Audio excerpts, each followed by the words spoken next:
patrimonialismo y monumentalismo de la política cultural mexicana, por ejemplo, o los modelos más sociales de la democratización de la cultura y de la democracia cultural, que presuponen incluso estas maneras de hacer política cultural a veces se mezclan con tendencias políticas.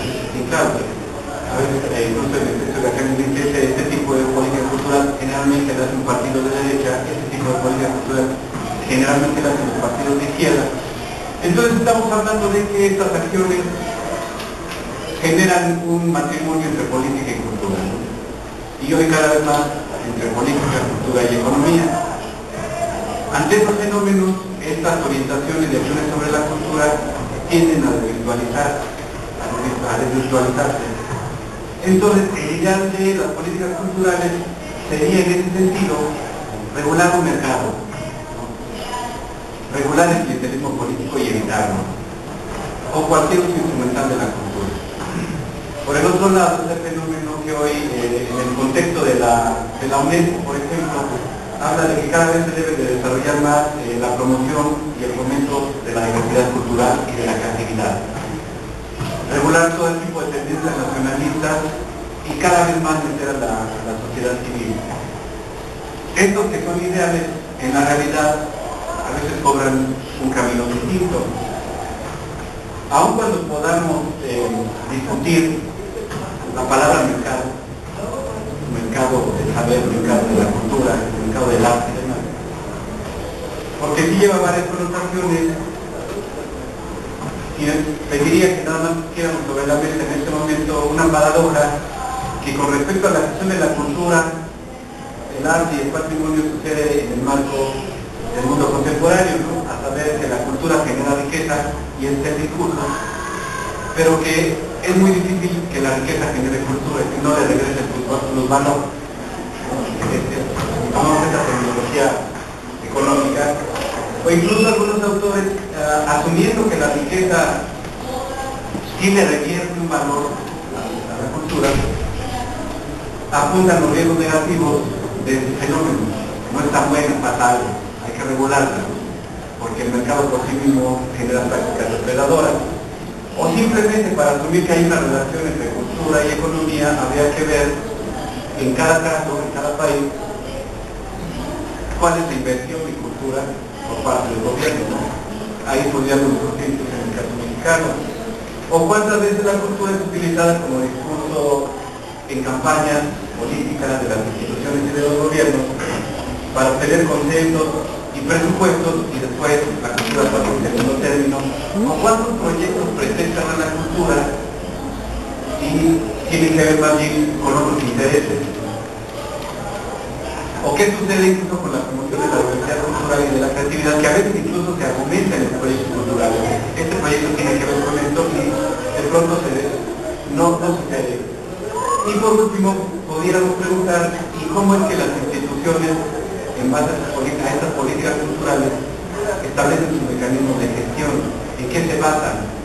Entonces aquí la idea de los observatorios culturales es como que generar investigaciones que se traduzcan en información, que le sirvan a las instituciones y a los gobiernos e incluso a la sociedad civil para que generen modelos de gestión o políticas culturales más adecuadas en este marco de la democracia y entonces, en ese sentido, nosotros tenemos esta idea, generar un observatorio de políticas culturales con la idea de producir investigaciones, información que le ayude a quien lo deba de hacer a tomar mejores medidas sobre los proyectos culturales y las propuestas que se consideren pertinentes.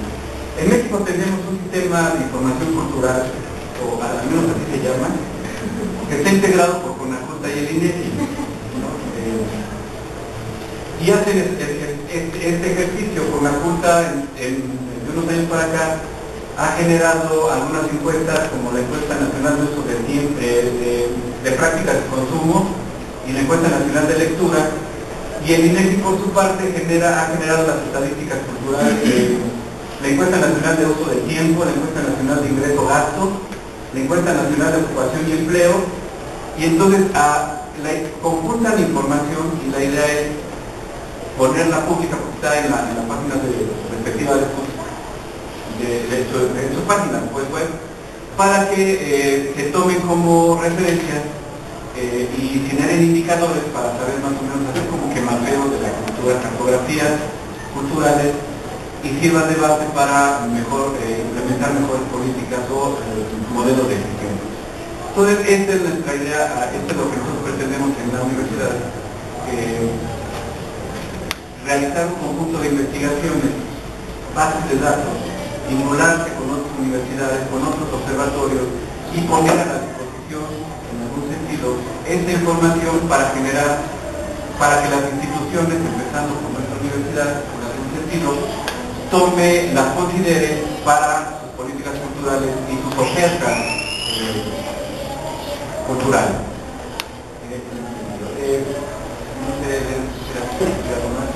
Bueno, lo que queríamos presentarles también es la estructura del observatorio. Es decir, ahorita hemos hablado un poco del contexto, él muy amablemente ya nos dio como un panorama del origen de los observatorios culturales en relación a estas unidades de la información. Yo también planteaba ya como una reflexión en torno a la teoría de política cultural. Y bueno, mientras estábamos organizando el documento rector del observatorio, nos dimos a la tarea de conformar estos campos de acción del observatorio. Y también estábamos pensando cómo la comunidad universitaria iba a participar activamente dentro del observatorio, porque, digamos, siempre los discursos son de generemos investigación, pero son los otros nuevamente que generan esa investigación. Entonces, más bien yo les quería presentar básicamente, digamos, como la estructura que estamos pensando en el observatorio. Nos interesaba mucho presentar adentro de la universidad este nuevo proyecto, obviamente para que todos se pudieran sumar. Y bueno, no voy a andar más como en las cuestiones de contexto y teóricas de los observatorios. Aquí ustedes pueden ver cuál es la misión de este Observatorio de Políticas Culturales de la UACM. Es a través de la investigación y la reflexión crítica generar información y conocimiento que permita incidir en las tomas de decisiones y en el análisis de las políticas culturales. Tiene que ver con todo lo que han planteado aquí, pero también nos parecía importante que no solamente era generar esta información, sino que esa información fuera traducida en conocimiento, porque por ejemplo el CIC es un sistema de información y solo hace eso.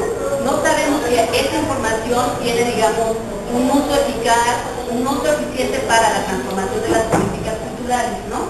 Entonces, en esa medida nosotros estamos dimensionando estos 4 campos de acción: el de la investigación, el de la información, el de la formación y el de la vinculación. Vamos a ir, digamos, uno por uno rápidamente. La investigación la estamos entendiendo, bueno, no para porque como eso está no está diferente. Bueno, la investigación la estamos entendiendo con la participación de 2 actores fundamentales de la universidad, con los profesores y los estudiantes. Estas van a ser nuestras líneas de investigación, los estudios de público, porque evidentemente pensamos que en este contexto los estudios de público son fundamentales para generar esta información, ¿no? Y bueno, sobre todo con lo que hace el CIC, no sé si ustedes estuvieron en contacto con la última encuesta, la del 2010, que tuvo muchísimas críticas, sobre todo por este marco teórico que utilizaron para poder generar esta información. Entonces, bueno, incluso adentro de la universidad necesitamos información de estudios de públicos para tomar estas decisiones en torno a las políticas culturales, ¿no? Otro que nos interesa muchísimo son las cartografías culturales, es decir, ir afuera e incluso también adentro.